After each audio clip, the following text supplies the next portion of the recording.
Assalamualaikum Bade, selamat datang kembali di Guru Gembel Channel. Apakah Baraya termasuk orang yang percaya bahwa Wali Songo itu adalah nyata?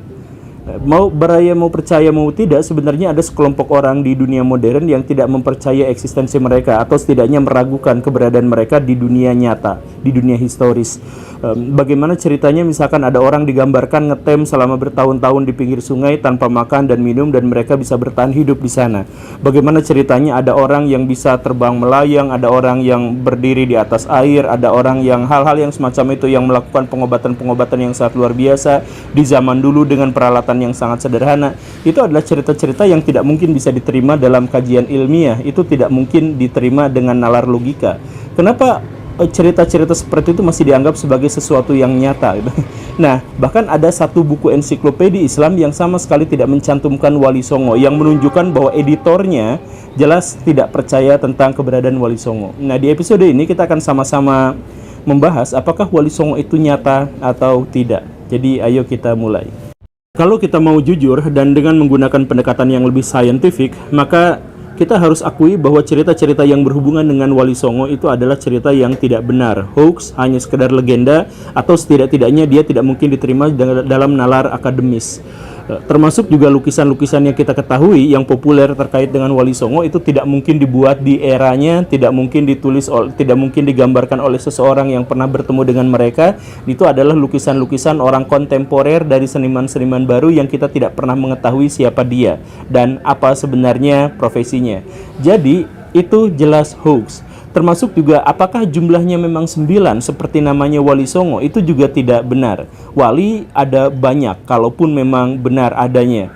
Dan Wali Songo itu sebenarnya adalah sebuah upaya manusia di masa lampau untuk mengaitkan cerita-cerita manusia-manusia yang menyebarkan ajaran agama Islam dengan satu konsepsi dalam bukunya Futuhatul Makkiyah karya Ibnu Arabi. Di sana dijelaskan bahwa wali itu ada 9 jenis. Dan karena wali itu ada 9 jenis, maka orang-orang yang menyebarkan agama Islam dan dianggap sakral itu harus berjumlah 9 orang. Walaupun kita tidak memiliki peluang untuk menyebut bahwa mereka benar-benar 9 orang.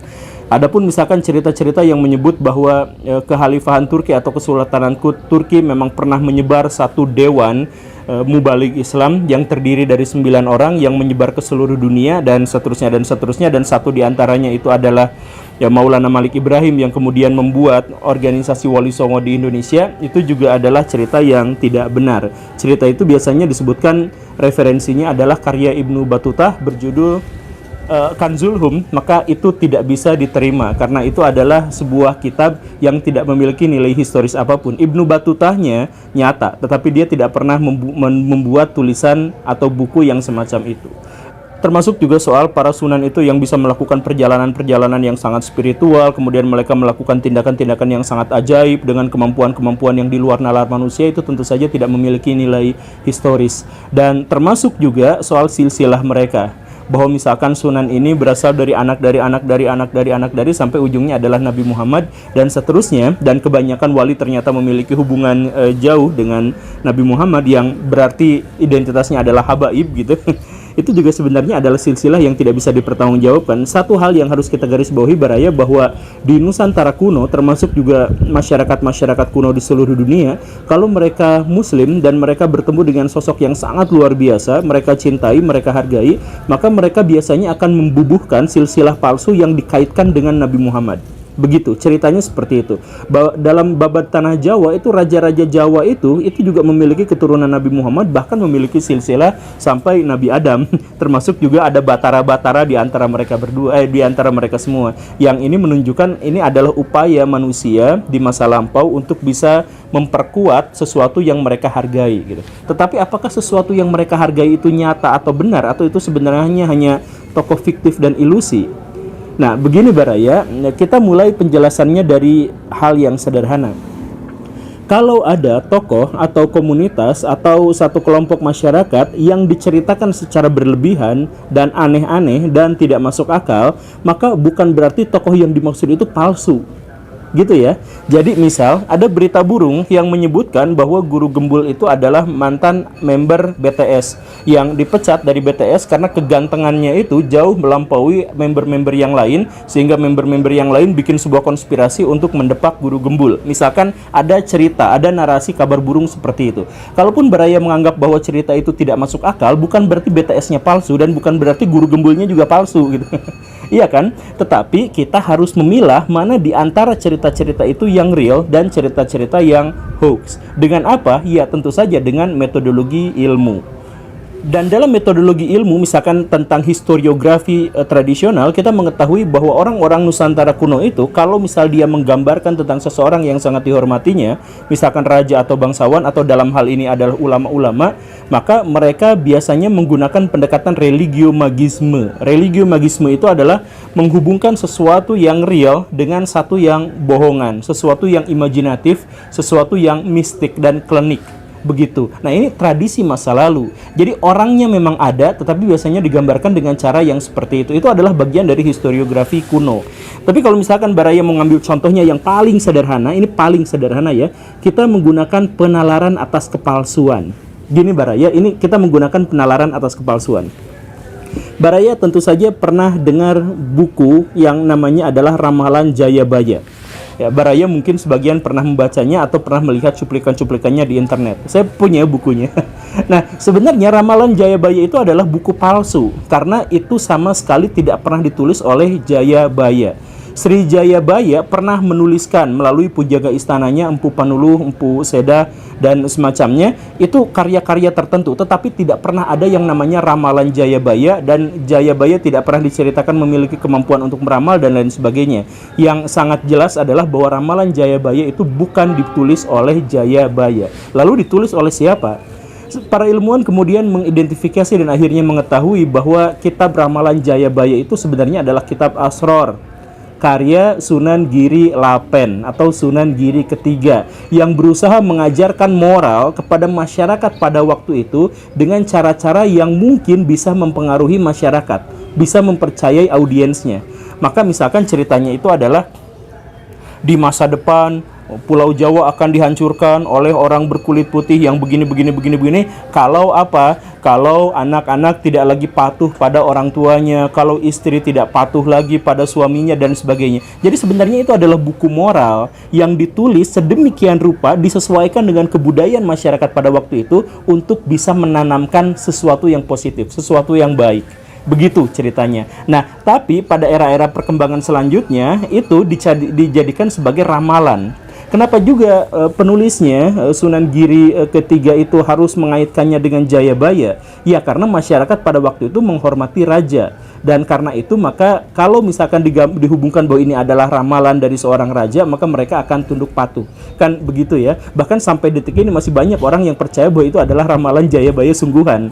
Begitu kan? Nah, penipuan itu, dalam tanda kutip penipuan dari Sunan Giri ketiga itu justru memberikan sebuah argumentasi yang jelas tentang Wali Songo itu ada. Kenapa? Karena dia ditulis oleh Sunan Giri ketiga, yang dia mencantumkan Sunan Giri ketiga karena dia memiliki leluhur atau guru Sunan Giri kedua dan Sunan Giri pertama. Sunan Giri pertama itu adalah yang kita kenal sebagai orang-orang yang tergabung dalam Wali Songo. Begitu. Jadi Wali Songonya jelas ada. Mereka bukan tokoh fiktif. Tentang bagaimana mereka digambarkan dengan sesuatu yang sangat berlebihan itu ada hal yang lain. Tetapi bahwa Wali Songonya itu ada. Karena apa? Karena Sunan Giri ketiganya itu adalah tokoh sejarah. Memiliki buku, memiliki catatan, dicatat dan diakui juga oleh sarjana-sarjana Timur dan Barat. Dan ketika kita mengetahui Sunan Girinya ketiga, Sunan Giri ketiganya itu ada, maka leluhurnya juga pasti ada. Kan nggak mungkin menyebut saya adalah Sunan Giri ketiga tapi Sunan Giri pertama dan keduanya nggak ada, kan nggak mungkin juga seperti itu gitu ya. Nah, ini adalah penalaran atas tipuan yang sangat sederhana yang menjadi sebuah argumentasi bahwa betapapun cerita tentang Wali Songo berlebihan, tetapi mereka itu eksis. Tetapi kalau misalkan Baraya mau lebih dalam lagi, mari kita lihat bagaimana cara orang mengkritik tentang keberadaan Wali Songo dan bagaimana cara membantahnya. Dalam sebuah narasi tentang Wali Songo itu digambarkan, misalkan dalam Babad Gresik gitu ya, atau Kronik Banten, itu digambarkan bahwa Wali Songo itu memiliki leluhur. Siapa leluhurnya? Leluhurnya itu adalah Jumadil Kubro, yang dia adalah memberikan penjelasan dan membentuk sebuah dewan yang namanya Wali Songo dan sebagainya begitu ya. Nah, Jumadil Kubro. Para pengkritik tentang Wali Songo itu mengatakan bahwa Jumadil Kubro itu adalah tokoh fiktif. Dari mana kita mengetahui bahwa itu adalah tokoh fiktif? Jelas dari namanya. Namanya itu ngarang banget. Pertama, namanya adalah Jumadil Kubro. Tidak ada orang Arab atau orang yang terpengaruh dalam tradisi Arab yang memberi nama Jumadil, karena itu adalah nama bulan, bukan nama seseorang, dan tidak mungkin disematkan pada seseorang. Itu yang pertama, sehingga Jumadil Kubro itu nampaknya adalah orang yang salah. Kemudian yang kedua, namanya itu Kubro. Kubro itu kan artinya maha besar. Tidak mungkin ada muslim, apalagi ulama, yang namanya adalah Al-Kubro. Karena itu adalah nama Tuhan, dan orang-orang muslim apalagi ulama mengetahui bahwa namanya itu tidak boleh sama dengan nama Tuhan. Misalkan Latif, nggak boleh nama Latif itu nggak boleh, kecuali kalau namanya adalah Abdul Latif, hamba dari Tuhan, itu boleh. Kalau namanya sama dengan nama Tuhan, itu adalah pelanggaran dalam agama Islam. Kalau dia memang benar-benar ulama dan katakanlah dibuatkan namanya oleh orang tua yang tidak kenal nama agama Islam, maka dia pasti akan menggantinya di masa berikutnya, sehingga namanya tidak mungkin Kubro gitu kan. Kemudian yang ketiga adalah nama Jumadil Kubro itu disematkan pada seorang laki-laki, padahal Al-Kubro itu dalam tata bahasa Arab itu menunjukkan dia perempuan. Kan kalau laki-laki, jadi dalam bahasa Arab itu bahasa-bahasa atau istilah-istilah itu disematkan kepada laki-laki dan perempuan dengan cara yang berbeda. Misalkan nama Akbar itu untuk jiwa maskulin, nama Al-Kubro itu untuk jiwa feminin, untuk perempuan. Jadi kalau Jumadil Kubro itu berarti adalah seseorang yang nama aslinya itu adalah bulan, yang itu nggak mungkin, kemudian namanya Tuhan, dan itu adalah perempuan padahal nyatanya adalah laki-laki. Jelas kata orang-orang yang mengkritiknya bahwa ini adalah nama yang fiktif, nama yang palsu.